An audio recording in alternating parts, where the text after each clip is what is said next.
from the last segment. Here is Josh Allen explaining to Chris Simms the moment that Josh Allen knew he had the full faith and trust of Coach Sean McDermott. All right, you brought up McDermott, and this is like something I find like, so you said how you knew they liked you because they traded up for you, but also like he's a defensive coach, and I was always like, I wonder if he'll really ever go all in on the offense and Josh Allen and just let it go. When did you know like he had your back? Like he was going to break the mold of the defensive coach like a Tony Dungy with Peyton Manning and go, you know what, this dude's real. Let's just go and attack with it. Yeah, I think part of season 3, he had talked to me and just said like, hey, like he told the captains like, this is your team. Like here, I'm giving you guys the keys. Like if you guys want to talk in meetings, like if you guys want to say this before games, like you guys do you. And like when you're on the field, like I trust you implicitly. Like take care of the football, score points. That's all that matters. So, right. When he said that to me, just allow me to play free and loose and be myself, and not be a robot of some sort. You know, where some systems are heel, toe, crossover, back foot, plant, throw. Right. It's just like you do you. Like why we drafted you is because of what you've done. Gotcha. And we want you to keep doing that. We don't want to change who you are and what you are as a player. Right. When he's open, just throw it to him. We don't care if That's right. You took all the exact steps that are right. Yeah. Yeah, that's refreshing as a quarterback. I can 100%. imagine that because I've kind of been in both, and I found it refreshing that way. And I've heard stories. Again, we've had a lot of guys like Case Keenum's been in a lot of different systems. Matt Yeah, Barkley, right. Been in a lot of different systems, and like to hear stories about how their systems were, how concepts were ran, and they're getting here and like, dude, this is awesome. Like the respect that the coaches give us here, the leeway on the field of like, hey, like just figure it out. Yeah. Like it makes you feel like a grown man playing football. Right. And that's what we are. We're grown men playing football. You gotta let us be grown men. There's so much in what he said that explains why Russell Wilson isn't in Seattle anymore.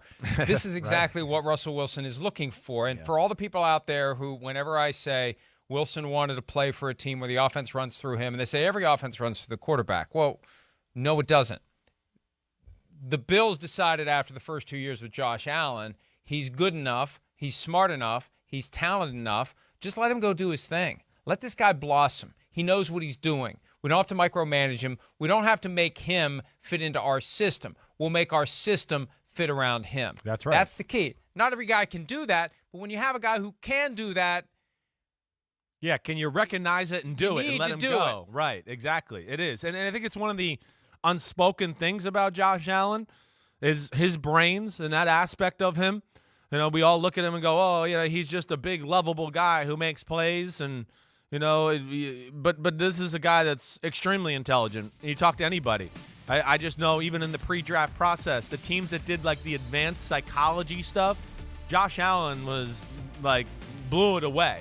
Where everybody was like, no, this is the smartest guy of the group. He's the guy you want leading your team. So it all is there. And to what he's saying there too, and what you're saying, that's why it's one. They're hard. They're not hard not to root for up there in Buffalo because of the people they are, for one, and the way they approach their job. McDermott having the foresight or the vision to go, wait, I'm a defensive coach and I want it to be about my defense, but whoa, I got a guy here that's just out of this world freaky, like as talented as any quarterback in the history of football, has that type of talent. Let me maybe not play the way I wanted to play because I got this guy. So I give him a lot of credit there. And then, that last aspect he talks about, or the first thing he talked about, just, being the robot and everything there.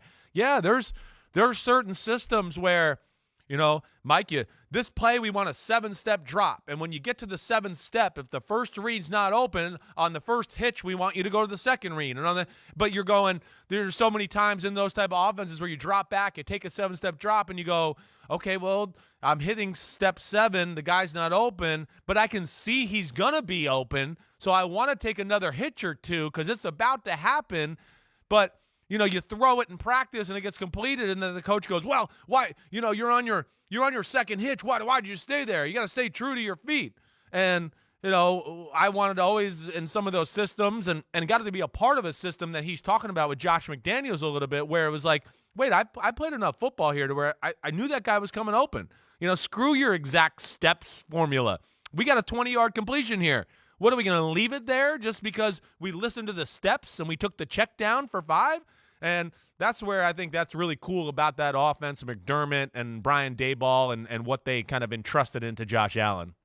It's the disconnect between the coaches who are so obsessed with their system. It's my system. You will run my system my way or I'll find someone else. Versus, hey, this guy's pretty good running the system. Even when he has to run something other than the system. Let's just let this guy do it. Just give him guidelines. You don't need to make him exact. Hey, this play, we'd like a 5-step drop. But it doesn't need to be, all right, 5-step drops, small 3, big 2. Now, when you hit 5, first read, that to me, that day is over to a degree. You want some semblance of that just to give some of your young guys a little bit of a clue on the plays. But, yeah, like to what you're saying, you got to every now and then look at it and go, wait, this guy's really good.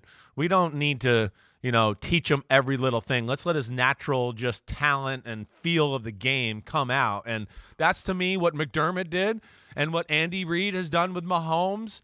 And, even Aaron Rodgers to a degree. I don't know if it was totally let go that way. I think for him, it kind of just happened where they're like, all right, shit, what the hell with it? We got to let him go because he's a freak of nature, and get away from the West Coast stuff. So, but I think you've seen that a lot with some of the great quarterbacks, the fact that they had the good coach to let it go and let him play. Hi, it's Mike Florio. Thanks for watching PFT on YouTube. Hit subscribe for the latest news and analysis from Pro Football Talk.